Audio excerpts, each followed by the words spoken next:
Good morning, I'm Nick and welcome to my Surrey Gold Prospector channel. Today I'm going to share 6 mistakes I made in my last gold prospecting trip down to Devon. Hopefully you'll get some benefit by learning from my mistakes, and I'll get some benefit ready for next time. River 1. I've been trying basically behind all the big rocks. So the only place I can kind of see to try prospect is behind the big rocks. I've been doing that. Okay, River 1, location. This was my first ever time gold prospecting, and I could have spent just a bit longer choosing the location on the river. Although these boulders look big, in a flood they could have been pushed quite a way downstream. I would be more likely to find some gold in front of, on or behind this island, but the water was too deep. I didn't have waders, or else I would have had to come back in the summer when the river was lower. But what I should have done when I moved upstream to look for a different place, if I'd gone a bit further upstream, there were a couple of bends up there and I would probably have been better there. River 2. And there's a kind of gravel bank here, so I'm going to try that. Here I was digging in the gravel, and I was digging quite shallow holes in the gravel. All I would say is I probably would have been better off digging a couple of deeper holes and going as deep as I could, rather than a few more shallow holes. River 3. So I tried a couple of pans at the beginning of the bend and there's nothing there. I'm going to just try a couple from the tailing end of the bend. This river was looking more promising, and here I could have been more methodical. Rather than just the scattergun approach of taking a pan here, there and everywhere around this bend, I could have used the technique of going at the right angles to where I thought there would be gold. For example, at the end of this tailing end of this bend here, and then sampling along a line at right angles to the river flow, say here, here, here, here and here, so that I didn't miss the pay streak. River 4. Stream just down here, some stones, so I'll work around there. I really enjoyed prospecting this stream.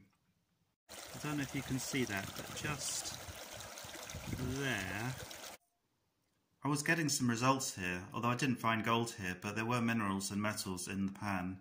What I should have done here was use my magnifier that I had just by chance on my compass that I was carrying to have a look at what was in the pan a bit more closely. River 5. So I'm going to try get my crevicing stuff out and try the crevicing stuff in. I'm just going to stick in this spot because I'm not going to risk going across the river. Generally, my homemade pan and equipment work really well, and it worked for me. And my technique wasn't too bad. There was one thing though, and I wonder if you can spot it from this clip.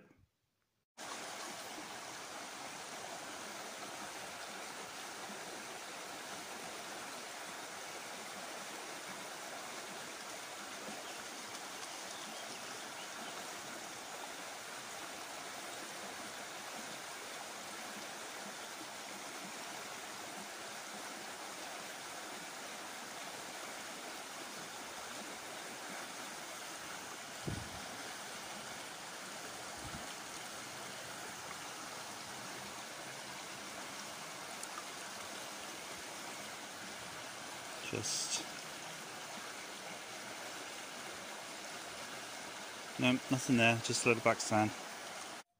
I think I overpanned too much at the end.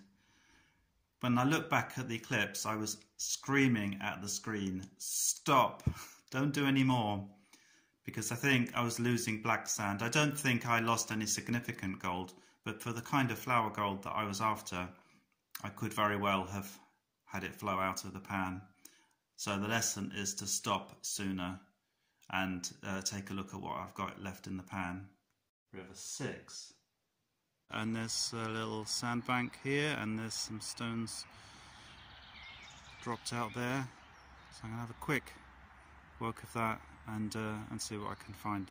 Rivers 5 and 6 were a bit of a wild card because no gold had been actually found in these rivers as far as I know. And that was maybe a bit much. If I was going back, I would concentrate as a beginner on rivers where known gold has been found. However, I didn't regret looking at the 6 rivers that I did. There was such a variety of places and the scenery, and it got me to see a part of Devon that I didn't know before.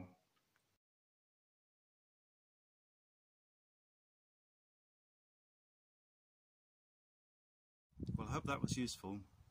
I'll see you next time.